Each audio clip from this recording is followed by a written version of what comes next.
Hello everyone. My name is Noah James Gonzalez. Friends and families call me Nonong Gonzalez, a name given to me by my grandpa which I like, and a name which established my identity. I invite you, together with my mom Angelia, my grandma Nancy, my tita Gian, and my grandpa Jimmy, to come travel with me as I journey around the world to see the beautiful places, its people and culture, and taste its native delicacies.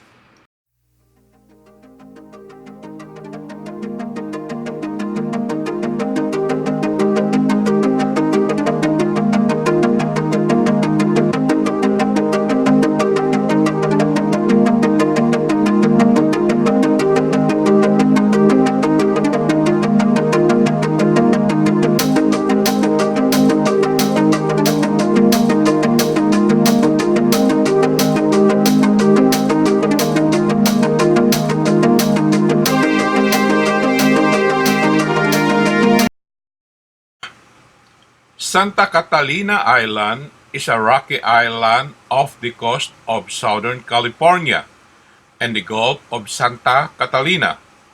The island name is often shortened to Catalina Island or just Catalina. The island is 22 miles long and 8 miles across at its greatest width.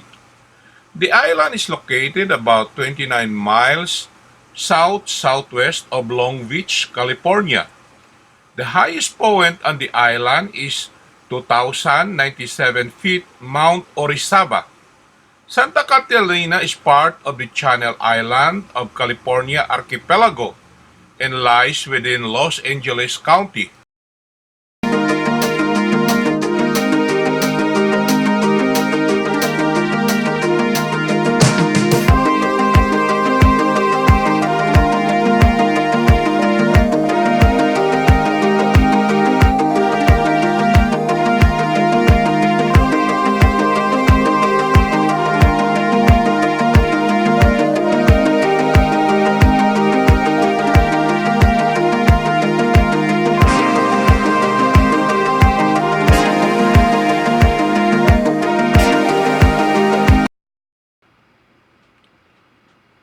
Catalina was originally settled by the Tongva, who called the island Pimugna or Pimu, and referred to themselves as Pimugnan or Pimuvit.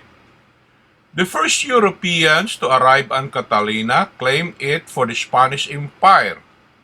Over the years, territorial claims to the island transferred to Mexico and then to the United States. During this time, the island was sporadically used for smuggling, otter hunting, and gold digging before successfully being developed into a tourist destination by chewing gum magnate William Wrigley Jr.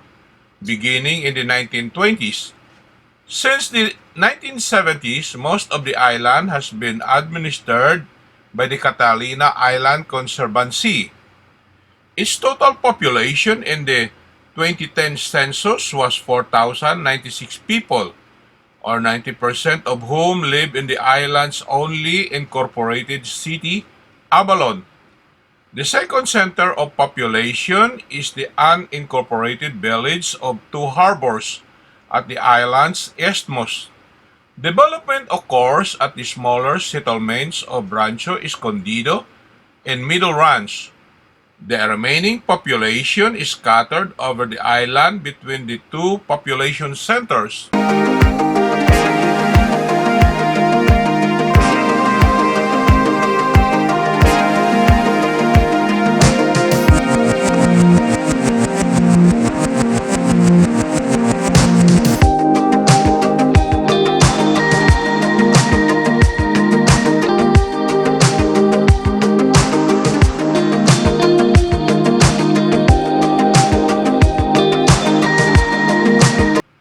Carnival Paradise is a fantasy-class cruise ship operated by Carnival Cruise Line, built by Kværner Masa-Yards at its Helsinki New Shipyard in Helsinki, Finland.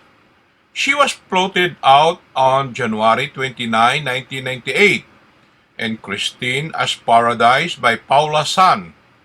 During 2007, in common with all of her fantasy class sisters, she had this prefix Carnival added to her name.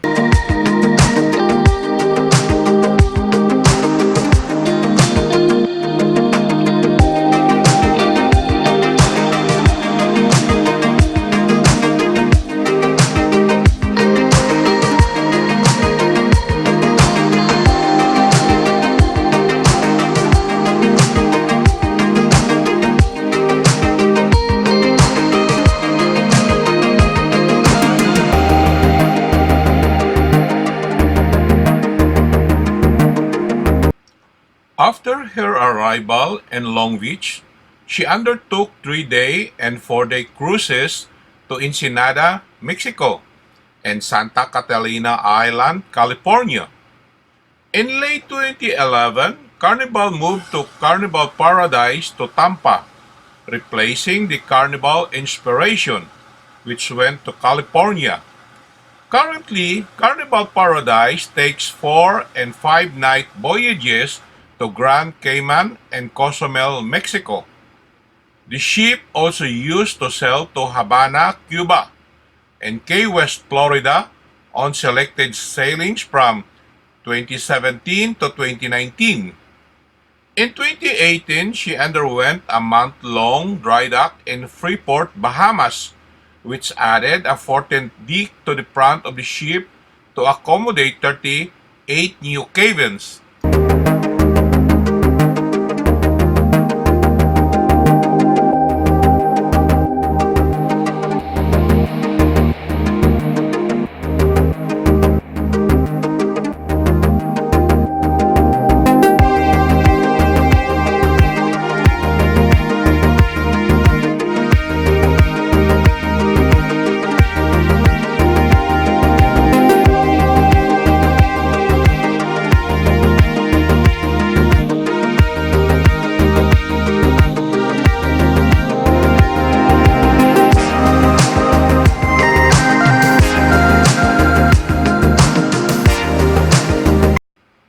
Carnival Paradise was built to be the world's first completely non-smoking cruise ship, and she was entered into the service supported by several anti-smoking and cancer prevention groups.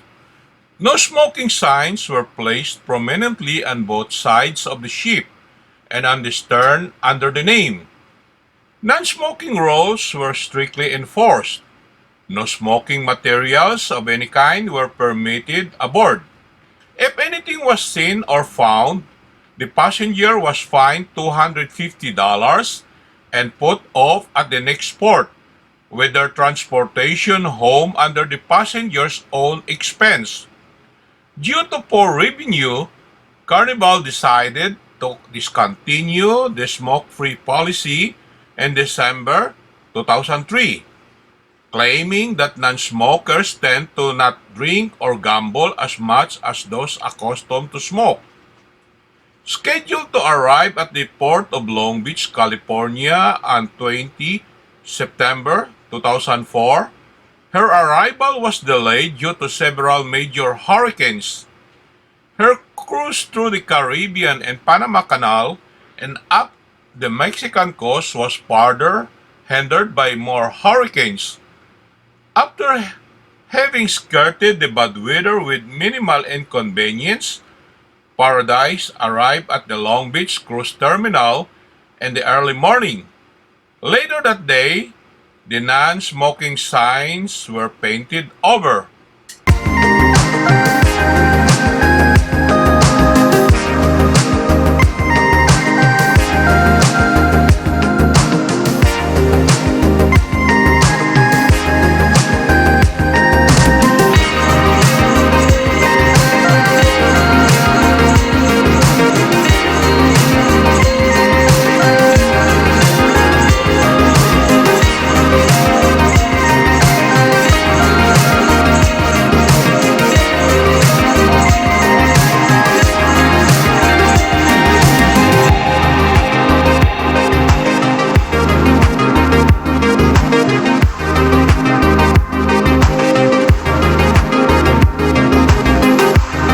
As I pause here, I hope you enjoy our ride.